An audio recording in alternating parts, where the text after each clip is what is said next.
बिस्मिल्लाहिर्रहमानिर्रहीम। आज के लेक्चर में हम स्टडी करेंगे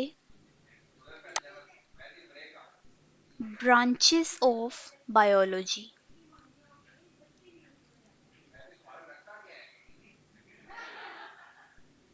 ब्रांचेस ऑफ बायोलॉजी, जैसे कि हमने पिछले लेक्चर में स्टडी किया, मैंने आपको बताया था कि बायो को हमने डिवाइड किया है डिफरेंट ब्रांचेस में। बायो खुद एक ब्रांच है साइंस की, और नेक्स्ट बायो को डिवाइड किया था डिफरेंट ब्रांचेस में, ताकि हम आसानी से हर एक चीज़ के बारे में स्टडी कर सकें। तो उसकी जो एक सबसे मेन जो ब्रांच कह सकते हैं, दैट इज मोर्फोलॉजी। जो वर्ड है मोर्फो, इस मोर्फो वर्ड का मीनिंग होता है शेप। आपको मैं वर्ड का मीनिंग इसलिए बताती हूँ ताकि आप आसानी से उसको याद रख सकें। वही सेकंड वर्ड है लोगोस, जिसका मतलब हम पहले पढ़कर आ चुके हैं स्टडी। ठीक है, तो इसको मिलाएं तो बनता है study of shape of living organisms is called morphology. ठीक है, नेक्स्ट इसकी जो ब्रांच है वो है अनेटमी। अनेटमी का वर्ड जो है, it comes from a Greek word. ठीक है, इसको अगर हम टू पार्ट्स में डिवाइड करते हैं, ana and tomy. Ana means up, ठीक है, एंड टॉमी मीन्स कट। तो इन दोनों को मिलाएं तो बनता है कट अप। यानी कि किसी भी चीज को काट के खोल के जब अंदर से हम पढ़ते हैं तो उसको हम कहते हैं anatomy, study of internal structure. ठीक है, इंटरनल स्ट्रक्चर ऑफ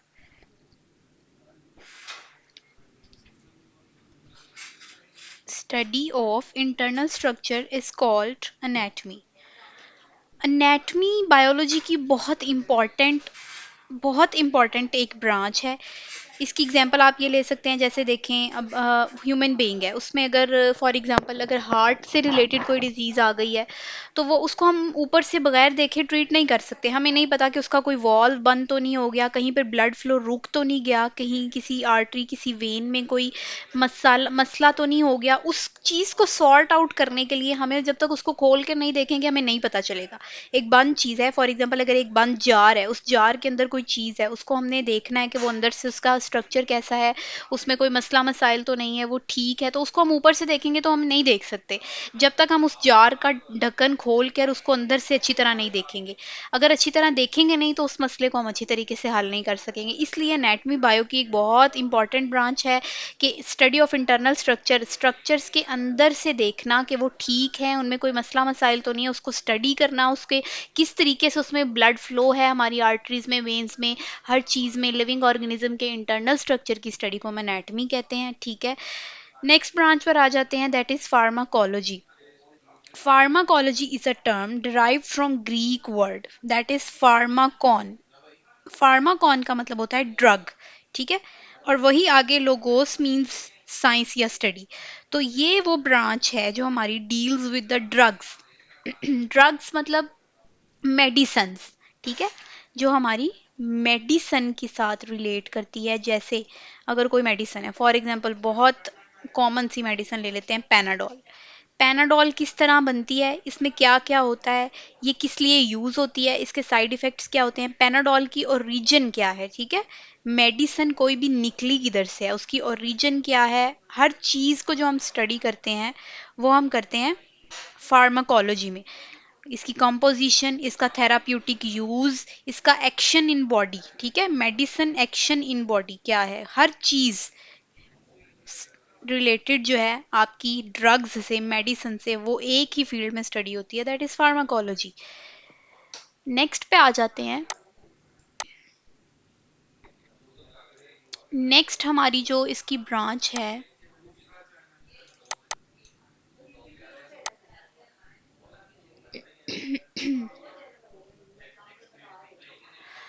एनाटमी हम पढ़ चुके हैं, फिजियोलॉजी है नेक्स्ट। ठीक है, physiology is the study of how the human parts function, what they do and how they do.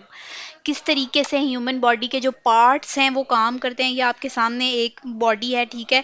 ये एनाटॉमी तो हमने पढ़ा ना कि इसको इंटरनली कैसे देखते हैं। फिजियोलॉजी में हम ये पढ़ते हैं कि how the human body parts function, ठीक है, वो किस तरीके से फंक्शन करते हैं, उसकी स्टडी को हम फिजियोलॉजी में पढ़ते हैं। नेक्स्ट आ जाते हैं हमारे पास, ये भी बहुत सारी ब्रांचेज हैं, सामने देख लें आपके। पैरासाइटोलॉजी है। पैरासाइटोलॉजी, वर्ड पैरासाइट से ही आपको पता चल रहा है कि ये पैरासाइट्स की स्टडी है, ठीक है। Study of parasites. पैरासाइट्स का अपने होस्ट के साथ रिलेशन क्या है, ठीक है, वो किस तरीके से उन्हें उनको जो किस तरीके से वो उससे फूड लेती हैं, पैरासाइट्स का relation.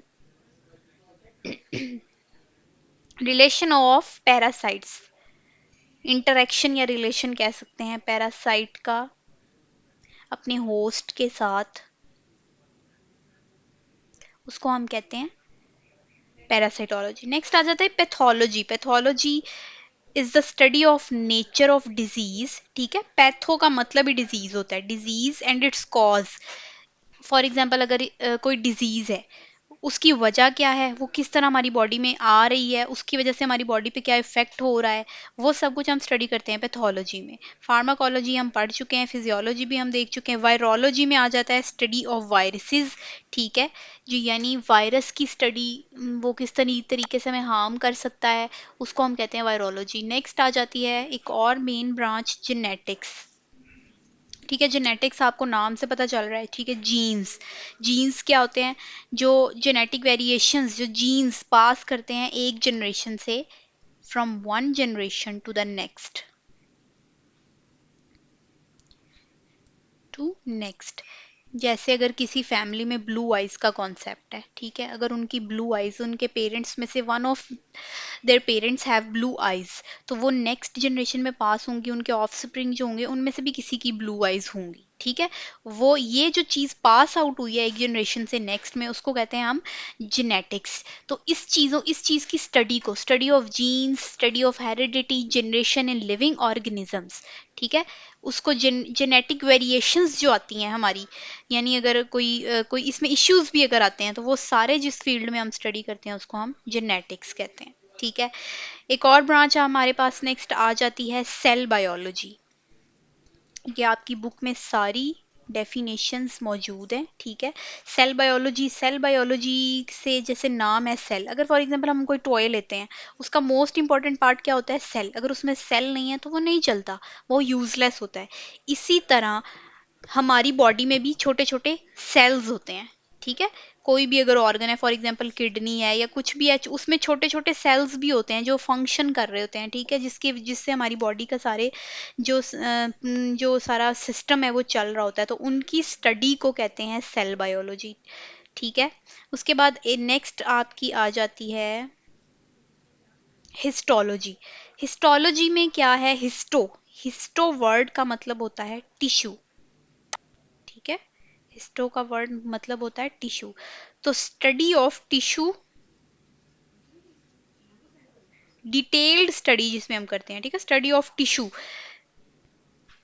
And sales under microscope. जाहिर बात है उसको माइक्रोस्कोप के नीचे ही देख सकते हैं, सेल बहुत छोटा होता है, उसके वो एक फंक्शनल यूनिट होता है, वो उसको स्टडी करना, उससे रिलेटेड हर चीज़ को स्टडी करना, वो एक ब्रांच में आ जाता है हिस्टोलॉजी।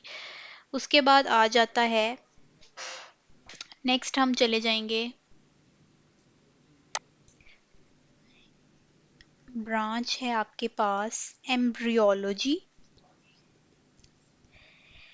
एम्ब्रियोलॉजी, वर्ड एम्ब्रियो, ठीक है।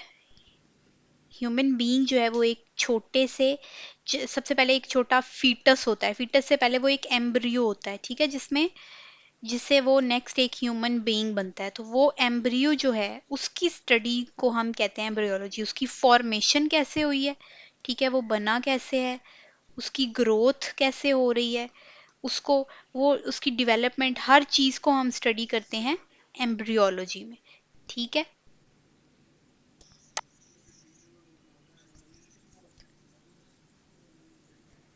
नेक्स्ट ब्रांच पे आ जाएं। नेक्स्ट ब्रांच आ जाती है taxonomy. Taxonomy is also very important branch of biology. Taxonomy में हम स्टडी करते हैं, जैसे हमारे पास गाड़ियां होती हैं बहुत सारी। हम हर गाड़ी को हम ये कार का नाम तो नहीं दे सकते, इस तरह उसके उससे रिलेटेड पार्ट्स हर चीज़ में मुश्किल होती है, तो उसको हमने डिफरेंट नाम दे दिए, ट्रक दे दिया, बस, ट्रेन, कार, ठीक है, इस तरह के नाम दे दिए हमने ताकि हमारे लिए आसानी हो जाए। इसी तरह हमने बायो में भी डिफरेंट जो ग्रुप्स हैं लिविंग ऑर्गेनिजम्स के, उनको क्लासीफाई किया है, उनको नाम दिया है, नेमिंग। ठीक है, नेमिंग या फिर क्लासीफाइंग ऑफ ऑर्गेनिजम्स, किस बेस पे? उनके करेक्टरिस्टिक्स क्या हैं, ठीक है। जो सेम करेक्टरिस्टिक्स के लोग थे उन्हें एक नाम दे दिया, ठीक है, जो दूसरे के थे उन्हें दूसरा नाम दे दिया। इस तरह इनको स्टडी करना आसान हो गया। इसको हम कहते हैं टेक्सनॉमी।